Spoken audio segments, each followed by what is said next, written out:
What always happens when you start talking is that you start coughing. I'm hoping that's not going to happen right now. But the question might be, because the intention is that this is going to be a long video of me just talking and walking with a wobbly camera because I haven't brought my gimbal with me. And the question you might ask is, why would you do that? Well, I've got a couple of reasons why I'm doing it.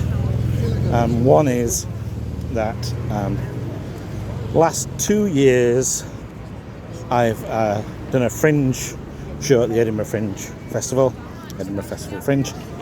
But actually, for the last 3 years, I've tried to do a show at the Edinburgh Festival Fringe.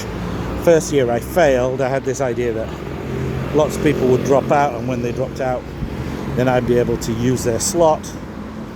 Maybe I could have, if I was better connected and I'd known what was going on, I could have done that, but I wasn't connected and I didn't know what was going on, so I didn't manage to do that. So what I did instead was, this chap just walked past me with a price tag still on his glasses. It's a bit odd, isn't it? Anyway, what I did instead was I went and talked in the park. I went and talked on the meadows at a given time each day, and I actually did 3 shows. So I did a show at 1 o'clock, a show at 1:30, and a show at 2, and I talked through what I wanted to put in my fringe show, but I didn't have a venue, so I couldn't manage to do that. And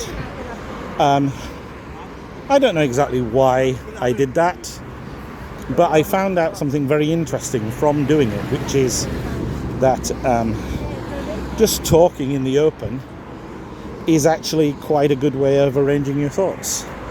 And so I've done it since.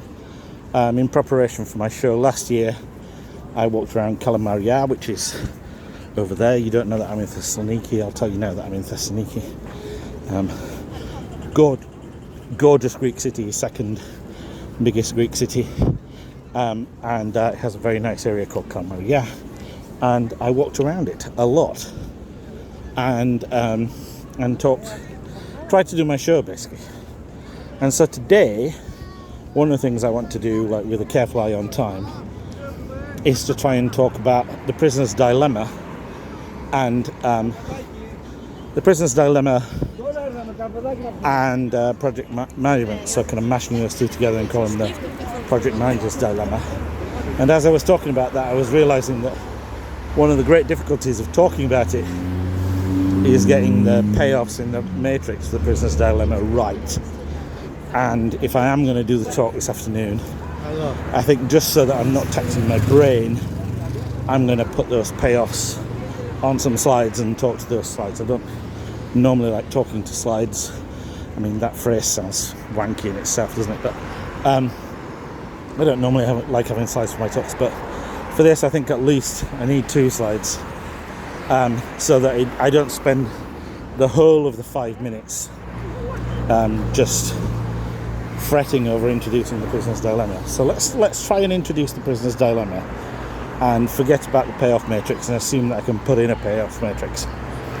So the idea of the prisoner's dilemma is that the police arrest 2 people for an attempted burglary, but they don't have enough evidence without the 2 of them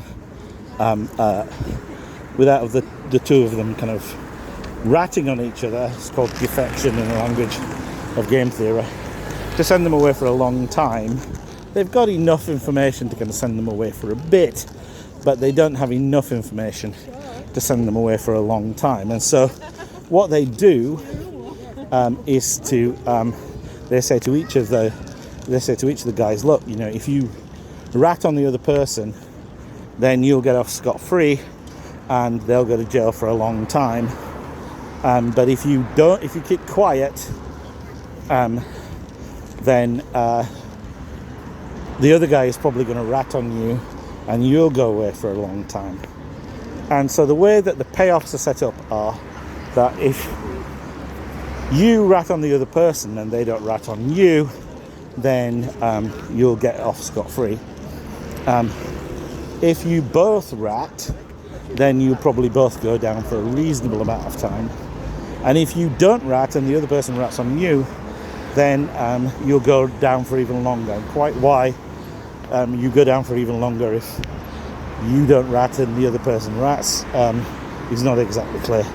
But then there's a fourth case, which is where both of you keep quiet.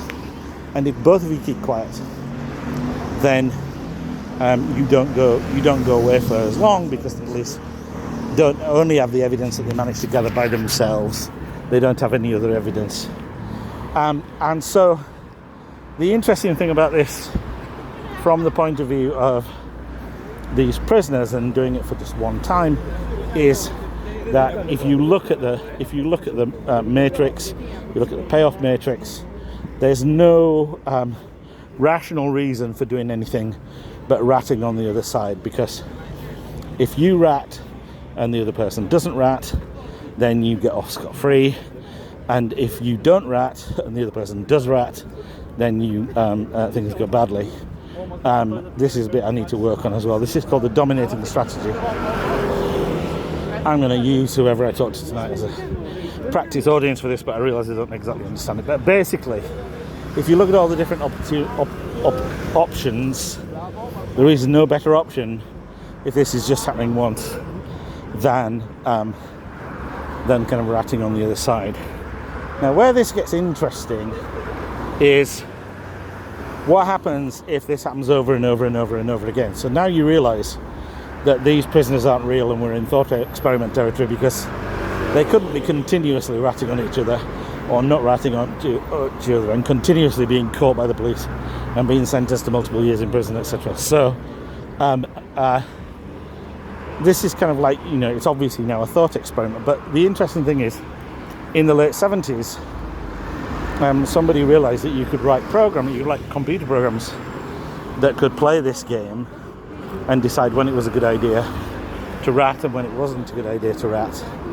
And so they ran a couple of tournaments.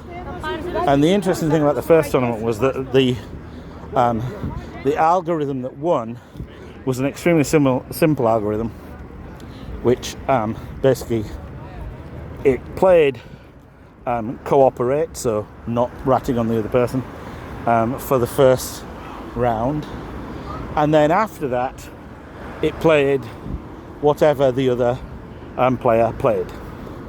So what this means is that this algorithm is called tit for tat. So it basically, if you ratted on this algorithm, it would instantly rat on you. But if you collaborated at any point, then it would go back to collaborating, and it would keep collaborating forever. So it turns out that kind of tit for tat is, if not the best algorithm, then it's certainly one that does really well. Possibly more interesting than this is that in the second round of the tournament, people, having realised that tit for tat did really well, came back with lots of other kind of attempts to better on tit for tat and couldn't really. I think there is one algorithm, and I don't know what that is, and again, this is showing holes in my argument at the moment, that did better than that. But the algorithms that did well had a whole bunch of things in common that are very interesting, and possibly interesting for project management. So they were initially nice. So the algorithms that kind of did well initially tried to collaborate. They were also vengeful. So they, if somebody did the dirty on them and defected, then they would defect instantly. The other thing about them is that they didn't have long memories. So if somebody did something bad to them, they would immediately do something bad back in repayment, but they wouldn't hold a grudge. Like if somebody else tried to kind of initiate collaboration, then they would carry on and they would collaborate. So this is quite important. So the question is, can you learn anything about project management from this kind of tournament.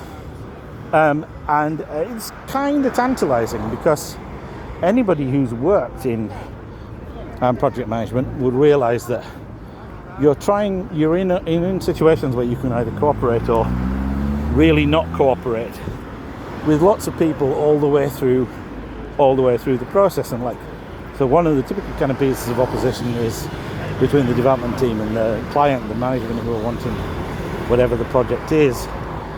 But there are also lots of bits of collaboration going on inside the team and kind of in various other ways, like outside of the organisation, etc. Lots of potential bits of collaboration. And so kind of what this kind of says is that, well, it suggests that there might be this kind of way of approaching these kinds of defections, which is that whenever anybody basically does the dirty on you in some way, to make sure that that's kind of instantly punished. But then if kind of collaboration does look like it's going to get started, then reward that and kind of reinforce it.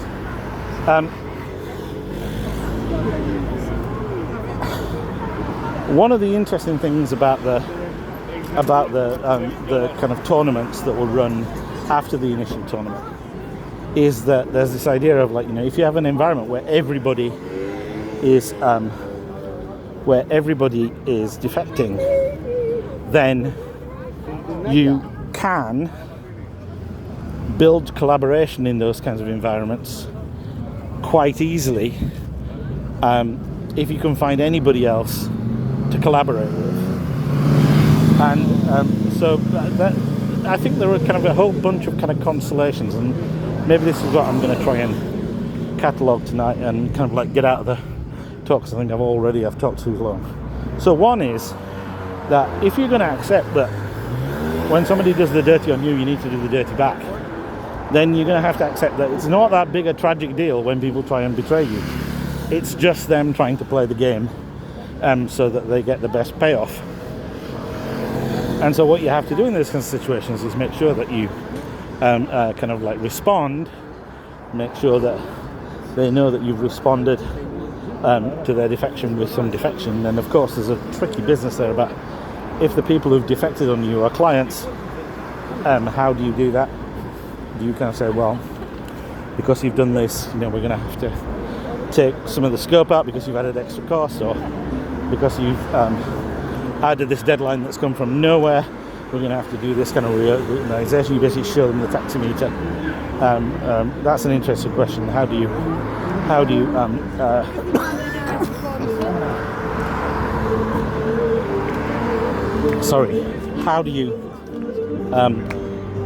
defect on people who are theoretically your seniors? And another thing is there is this other kind of consolation, which is even in environments which are all D, so there's this pressure for everybody to defect, there is this kind of evidence from these tournaments that kind of you still might be able to start off collaboration. If you can find anybody to collaborate with, then you can build collaboration. And maybe this is not a perfect way of looking at projects. I must admit that I found it kind of quite liberating, because one of the things that I found as a result of it is that, when you see people doing these things, you think, why are they doing these things? Why are they suddenly saying that this is a deadline that we've known about forever? Why are they suddenly saying,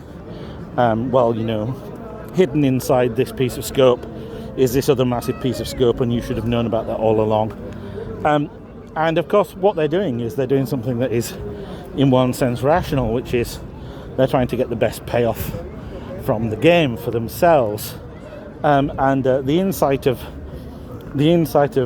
Prisoner's Dilemma is that maybe the best way to get payoff from the game for everybody is to collaborate.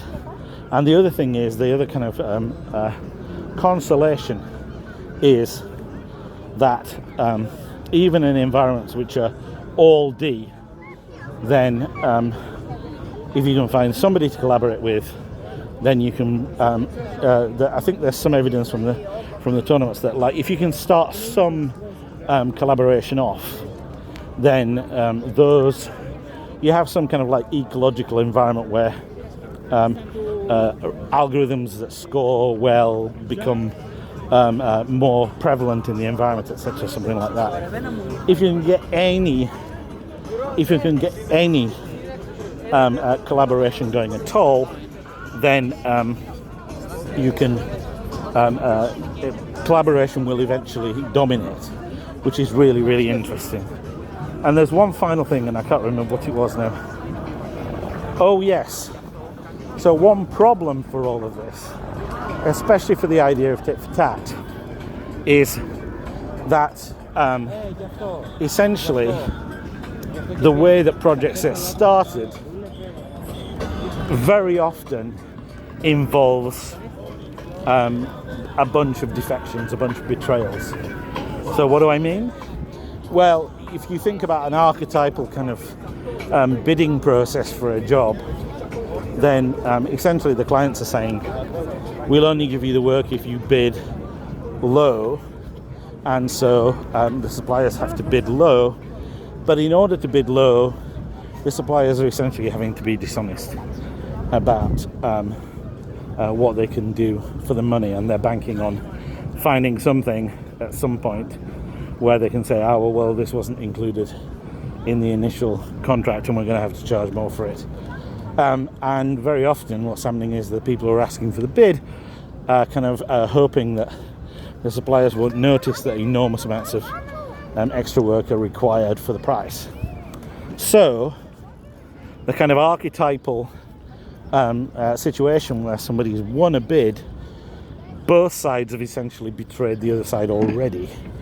And according to the kind of algorithms we talked about, tit for tat, then it wouldn't make sense at any point to try and collaborate, because you know the other side has already betrayed you, so you just kind of keep betraying you. So there's an interesting question there about, is there any point at which it's rational to just try to get some collaboration going, just to kind of move things forward?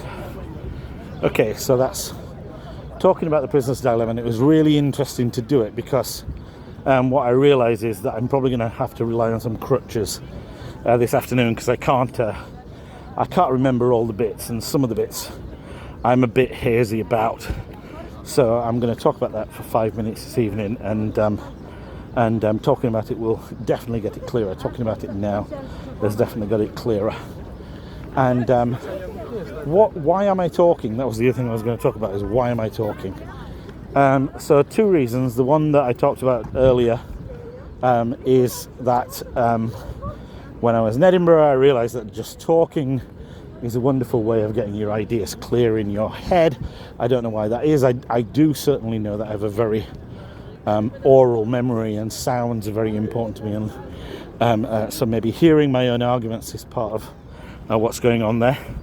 And the other reason is a story that I heard on the radio, and I don't know the name of the gentleman. I could probably find him on the internet, and I probably should do that. But basically, a long time ago, I heard a story about somebody who was a polar explorer who'd been to the poles, and I think he was one of these people who's, it's harder and harder to set a record when going to the poles, and he'd done something like he'd set a record for walking there on his own, under his own steam, without dogs or something like that. And the reason, he was obviously an insane person because he was an explorer, but the reason he'd done this, reason he'd been inspired to become a polar explorer, was watching a film, Scott of the Antarctic. Now, I don't know if this is going to be spoilers for anybody, but it doesn't end well for Scott in the Antarctic. But the chap who was in that film, the actor who was in that film, was John Mills. And so kind of one of the things that this chap did, he came back from a polar expedition and he was absolutely broke, he had no money, and he didn't know what he was going to do to earn any money, what is AI going to make a polar explorer when it's on your CV? So he wrote to John Mills and he said, "It's your fault that I'm broke," which is a bit mental, isn't it? I mean, poor John Mills. And because I was inspired by your film and I decided to become a polar explorer despite the ending, and so it's your fault that I'm a polar explorer. And John Mills did something that he absolutely should not have done, which is he wrote back and said, "Come round for tea." And so this chap went down to John Mills' house for tea, and he said, "Look, I'm in this terrible situation. I saw your film. I became a polar explorer. I became a polar explorer. It's not worked out. And what am I going to do now?" And John Mills said to him, "Well, you're going to have to talk your way out of it." And I think at the time, he had lots and lots of debts with the banks and stuff. And he said, "I can't talk my way out of it. These are banks. This is the kind of world banking system that is kind of got its hooks into me." And John Mills said, "No, that's not what I mean." He said, "Come in the bathroom." And so this chap and John Mills spent the rest of the afternoon in his bathroom putting together a talk. And that's what John Mills meant by talking your way out of this. That kind of communicating, and I'm guessing communicating, if you know who John Mills is, then communicating with a kind of power and skill and delicacy and subtlety that somebody like John Mills can do. And presumably he taught this guy a few tricks. And so this guy became an after-dinner speaker, he became an inspirational speaker, and he kind of started to make some money. I think he wrote a book as well. So he started to make some money to get himself out of the financial trouble that he was in. And so that's kind of, I find that story inspirational. And I suppose because maybe I'm a natural talker. But that's kind of another reason why this idea of mine of talking about things, just walking and talking, has come to me. And the other thing, I suppose, is that in the back of my mind I'm thinking, well, you can take this and you put it on YouTube, and it doesn't really matter if anybody watches it or not. You can drop the transcript into ChatGPT and you can say, "Are there any interesting bits of this that you create as clips?" And then you can put those clips online. So kind of that's my thought. And as I said, I probably started here meandering a bit. The main thing that I'm kind of conscious I want to do at the moment is I want to publicise my book. And part of the reason for that is it took a hell of a long time to finish. And I'm very proud of it for the reason, this is a kind of weird personal reason, and the kind of thing you don't want to put on your CV, but I don't know, do I have the A's and the H's and the D's? I don't know. But what I do know is that I found it very difficult in my life to kind of stack, the way I think about it in my head is stack one thing on top of another, to kind of develop one thing and then kind of turn it into something else and then progress it. And so the fact that I managed to do this with my book, that I managed to kind of write a book and kind of put it out online and then work with somebody else, and my friend Andrew Brown, who's also an author, who fantastically, patiently has read everything that I've written and kind of, I don't know, reeled it in, or kind of made me kind of get to the point where I turn it into actual readable prose that other people might want to look at, push me through that kind of discipline of kind of wanting to edit. I mean, if you've ever written any prose, or if you've ever thrown up, there's a very similar kind of feeling returning to what you've done. Brutal image, I know, but it, kind of being willing to kind of go back to your prose and kind of tinker with it and edit it and push it into some kind of structure when you have no idea what you're doing, really. That's kind of what I think is an achievement for me, that I've got this book that reads quite coherently. And sometimes when I'm reading it, I think, I lose track of the fact I'm reading it. And I've worked very, very hard to make it readable. So it doesn't have a high reading age. It's not difficult to read.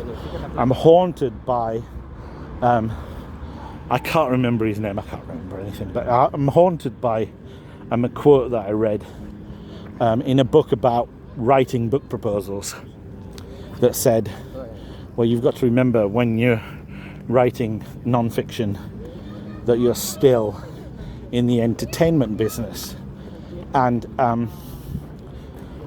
if you're not writing a kind of academic tract for other academics who write academic tracts, then you are in the entertainment business. And even if you are writing academic tracts for other people who write academic tracts, I'm not sure it does you that much harm to make it readable. And one of the things I found about, sorry, I'm just going to go over here because somebody's fishing and I think I might end up on the end of a lure. So yeah, one of the things is that what I found is that if I work to simplify the language in any particular bit and then I read it again, then I kind of see more flaws in the argument that I didn't see before, and I can smooth the argument. So the argument is always kind of to some degree hiding behind the prose, and the more you simplify the argument, the less the argument is hiding behind the prose, the more kind of naked and bare it is. And obviously if it's a rubbish argument, then that looks really bad and you have to fix it. But so that's kind of, I can't remember why I'm talking about this now. Oh yes, publicising my book. So I have no idea, well, I have some ideas how to do this, but they seem to be from the kind of wrong discipline. One thing that I was thinking was, this is something potentially for another book, is write down what your strategies are, write down what you've done to implement your strategies, and then laugh at them. And so kind of what I've done is I've approached one library and 2 bookshops, and the library got back to me and said, oh, we'll pass this on to somebody, but it felt like that meant, yeah, we're going to throw this in the bin. And the bookshops haven't responded at all. I went to visit one of the bookshops without announcing who I was, and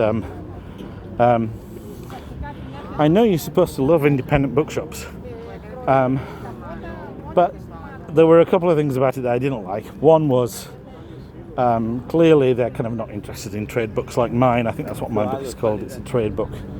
They're kind of interested in novels and a little bit of non-fiction, but all the non-fiction is kind of very oriented to one particular political view. And then while I was there, because it's obviously a coffee shop as well as a bookshop, the server, the barista, I don't know which one of those you want to go with, told somebody off wishing a happy Christmas, which is kind of a level of kind of leaning forward with your political correctness that I'm not terrifically happy with. But you know, this is a tiny foray into trying to get bookshops to kind of give me a platform. It hasn't really worked. What I should say is, if you are an independent bookshop, and maybe you're an independent bookshop that focuses on trade books, which is possible, and you're interested in me giving a talk about my book, which is called Delivering the Impossible, Successful Ways of Seeing Project Management, Software Development Project Management, maybe, tagline, then contact me. And what's my CV for doing these things? I possibly in 2024 did the only show at the Fringe with 3,000 shows at the Fringe, which is about project management. Last year I did a show called The Biscuits in the Biscuit, which is about kind of creativity and the difficulties of creativity. One of the things that happens when you try and do something creative is that you stumble across things you have no idea how to do, like publicise your book. So I can talk. You might see that I can talk, but also I can kind of give a good kind of presentations, like entertaining talk for kind of 20 minutes, and then I can push my books. And another thing I'm embarrassed about is I don't know what the economics of, the mechanics even of how you would like buy my books and I'd sell them in your store, but kind of like I'm interested to learn about that as well. I'm not terrifically happy about the price of the book. £27 is a lot of money, isn't it, for a book? But I don't know if there's anything I can do about that. It's like my first time through this process. I tried to renegotiate some aspects of the contract. The only aspect of the contract that I managed to change was the format of the date from American to English. So yes, I don't have a lot of clout when it comes to these things at the moment, but I'm trying to learn, and so kind of part of trying to learn is trying to do some kind of book launch and some kind of book tour. So what I've thought I might do is I kind of retreat to something that I know a little bit, and rather than trying to do a book launch in a bookshop, and one kind of point that I think I saw somebody make is like, one of the hardest places to sell a book is in a bookshop, because your book is like there aligned with all these other books that might be more interesting or more attractive. So that's one reason, maybe an argument for doing what I'm thinking about doing, which is hiring one of the venues that I know about, comedy venues in London, and giving a kind of short talk about my book and then trying to sell some copies of my book. And so kind of I'm going to try and set that up for March time, because by March I'll definitely be back in England, and also by March hopefully the book will be out, so kind of I can do those things. So yeah, those are the things that kind of uppermost on my mind today, and I think I'm running out of steam a little bit, so I'm going to stop there.